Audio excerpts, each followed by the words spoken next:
La lavande.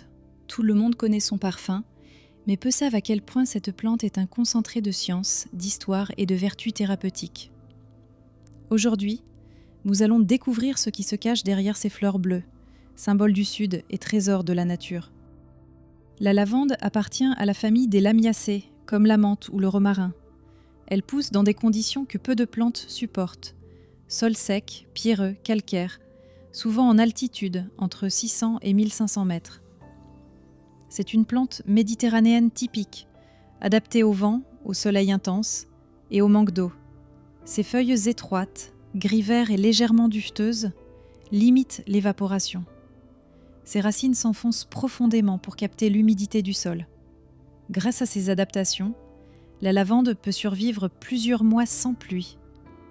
Il existe en réalité plusieurs types de lavande, souvent confondus. La lavande vraie, Lavandula angustifolia, appelée aussi lavande fine. Elle pousse naturellement en altitude et produit l'huile essentielle la plus pure et la plus douce. La lavande aspic, Lavandula latifolia, plus robuste et camphrée, qu'on trouve dans les zones plus basses et plus chaudes.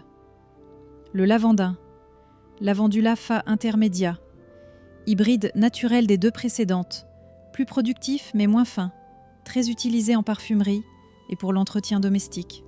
Cette distinction est essentielle car les compositions chimiques de leurs huiles diffèrent.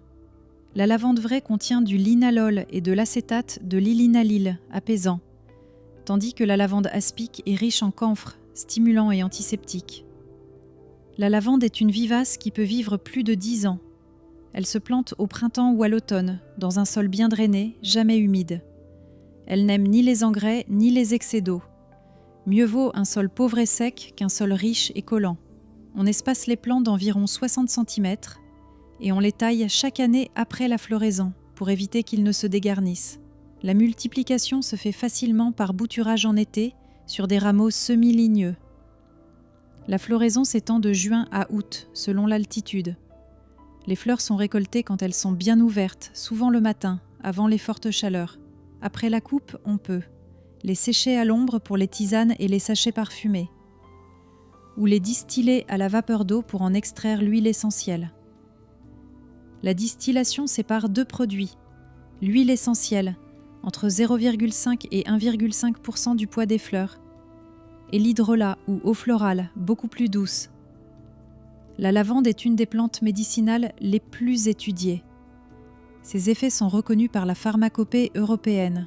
Elle est calmante et relaxante. Elle aide à réduire le stress, l'anxiété et favorise le sommeil. Antispasmodique. Elle apaise les douleurs digestives ou les crampes. Antiseptique et cicatrisante. Utile sur les brûlures, piqûres, petites plaies ou irritations cutanées.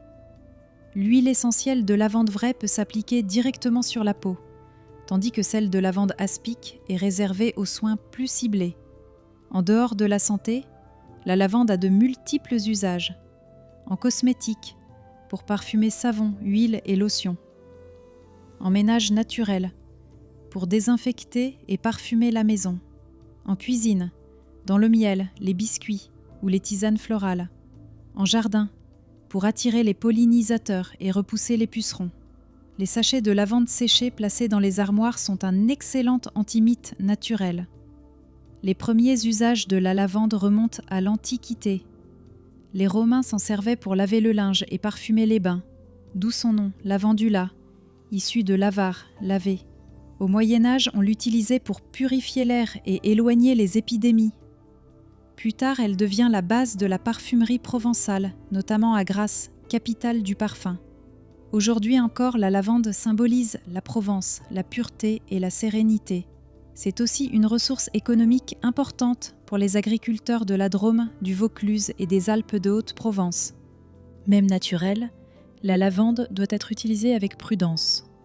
Les huiles essentielles sont déconseillées aux femmes enceintes, aux bébés et aux personnes allergiques. Il est important de vérifier la provenance et la pureté du produit, 100% naturel, chémotypé. Toujours faire un test cutané avant usage et ne pas ingérer sans avis médical. C'est bien plus qu'un parfum de Provence. C'est une plante médicinale complète, une sentinelle du soleil, capable de pousser là où la terre est pauvre et d'offrir paix et équilibre à ceux qui la cultivent. En étudiant la lavande, on découvre à la fois une leçon d'adaptation, une ressource agricole précieuse et un pont entre science et tradition. Si cette vidéo vous a plu, merci de laisser un like, de vous abonner à Écho de Nature et de partager pour faire pousser la connaissance autour de vous.